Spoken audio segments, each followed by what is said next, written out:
Imagine a healthcare system on the brink, where dedicated professionals are feeling undervalued and overlooked. Now, that's the heart of the ongoing drama in Northern Ireland, where union leaders have just turned down yet another pay offer, pushing forward with plans for potential strike action. But here's where it gets controversial. Is fairness in pay really a bridge too far for our leaders to cross?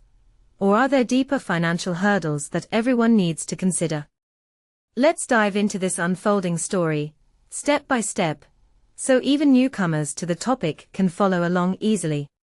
On a recent Thursday, representatives from Northern Ireland's health unions gathered to evaluate the latest proposal from the Department of Health, DUH.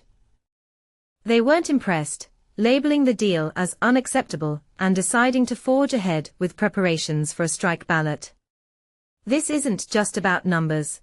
It's about trust and equity in a system that relies on these frontline heroes to keep communities healthy. Breaking it down for clarity, the department floated several options, including a 2-year pay package spanning 2025 to 26 and 2026 to 27. For the first year, starting October 1, 2025, health workers would see a solid 3.6% bump in their base pay. However, this uplift wouldn't be retroactive to April 1 of this year, which has left many feeling shortchanged. To balance that out, the proposal includes a 2.5% rise for 2026 to 27, plus an extra 1.74% as a one-time boost to make up for the missing back pay. Think of it as a patch to cover the gap created by timing issues. Importantly, these ideas were presented as flexible starting points, not set in stone. All sides are still committed to hammering out a mutually agreeable solution, with another round of talks lined up for next week. It's a reminder that negotiations like these can be intricate dances, where every percentage point and date matters. The Royal College of Nursing, RCN, voicing strong disappointment, highlighted how Northern Ireland's nurses are lagging behind their counterparts elsewhere in the UK, who already received that full 3.6% increase. Professor Rita Devlin, the RCN's executive director, expressed growing irritation.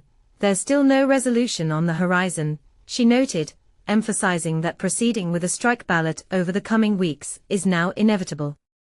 This is extraordinarily frustrating, but sacrificing pay parity, ensuring equal pay for equal work across regions, is simply not up for debate. We're dedicated to continuing dialogues, but our members' patience is wearing thin amid this deadlock. For context, healthcare pay decisions are handled at the devolved level in Northern Ireland, meaning local authorities call the shots rather than national ones.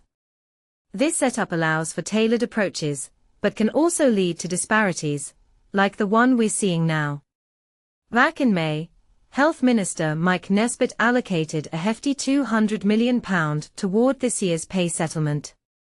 Yet, he stressed that this funding had to come from outside his department's budget due to existing financial pressures. Imagine trying to stretch a limited pie to cover more slices without breaking it. Just earlier this month, Nesbitt revealed that only half the necessary funds to fully address the pay shortfall had been secured. This clashed with earlier comments from First Minister Michelle O'Neill, who claimed Nesbitt had located £100 million, with the executive pledging the remaining £100 million.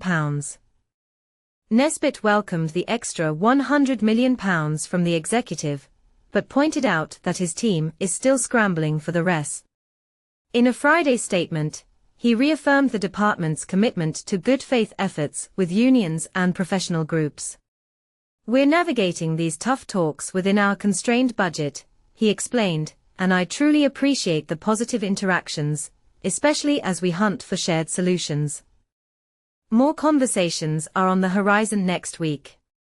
And this is the part most people miss. The department's 2.5% offer for 2026 to 27 is timed ahead of the NHS pay review body's recommendations, set to drop next year.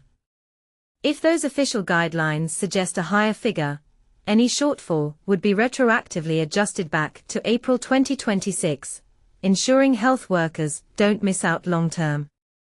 Meanwhile, Unison, a key player among health unions, declined to dive into the details of the current discussions. Their focus remains on the upcoming ballot for industrial action across health and social services, slated to begin mid-November. They've been urging the health minister and the broader executive to act swiftly on pay issues for months, arguing that the link to pay parity has been severed. Promises made must be honored, they stated plainly. This saga raises big questions about priorities in public spending. Should healthcare workers' compensation be sacrosanct, even if it strains other budgets? Or is there a legitimate case for caution amid economic uncertainties? What do you think? Are unions right to stand firm on parity, or should compromises be made to avoid disruptions? Share your views in the comments. Do you agree with the union's stance, or see it as too rigid? Let's spark a thoughtful debate.